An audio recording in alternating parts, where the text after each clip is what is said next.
Nung first ko kasi na-meet si Coach Flex, na pag-usapan namin ano yung mga sports na he's engaged with.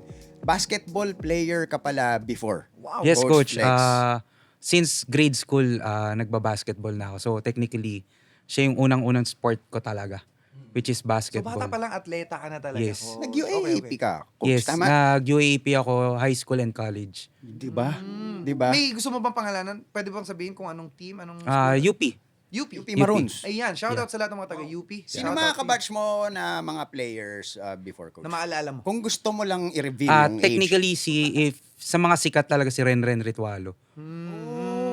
Oh, Pero si Renren kasi, he played at Lasal, di ba? Yes, DLSU. yes. Mm-mm. Yan. Tapos batch lower lang sa akin sila Enrico Villanueva Okay. Yun ang glory days, Coach, Oo. ng ano. ng UAP. Ng UAP. Yes. Oo. Yun yung time Gano'ng na... katagal, ay sorry, go. Yun yung time na? Yun yung time na ano talaga, yung pagka nakita nyo silang maglaro sa UAP as in, very intense. Kasi Wasaan ngayon, talaga. kasi ngayon parang after the game, magkakaibigan pa rin. Oo. Dati kasi after the game, Parang rivals talaga. Rivals rivals, talaga, tapos totoo. sa backstage or sa Dressing dugout, room. Oh, dressing yeah. room, Mm. yun, may sapakan na nangyayari. Seryoso? Yes. Legit yan. Yeah, meron. Kung anong year to? Kung matatandaan. Mga early 2000, meron na yan Tapos gaano talaga. ka coach katagal naglaro ng gaano ka katagal nag-basketball? Basta ano lang yun, since grade school, tapos till end of college, naglalaro ako. Ang tagal, ano ka ba? Oo. Anong lang?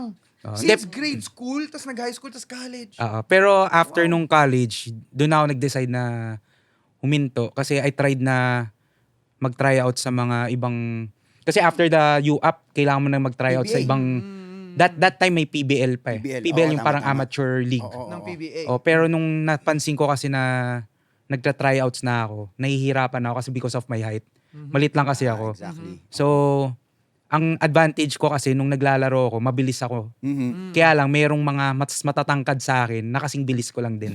Yun nga. Okay, so parang anong nakapagpa-decide sa iyo na bukod dun sa sinabi mo na okay, hindi kasi meron may mga poly tayong tinatawag na, 'di ba? Hindi naman binayaan din, pero they can wreck everybody there in the court, inside the court. So, ano yung nakapagsabi sa iyo na parang okay, kasi parang may kasing bilis ko din. Bukod doon, ano yung isang reason kung bakit ka umalis sa love mo na sport? Technically, di ba, syempre nagtra-tryouts tayo, di ba? Mm.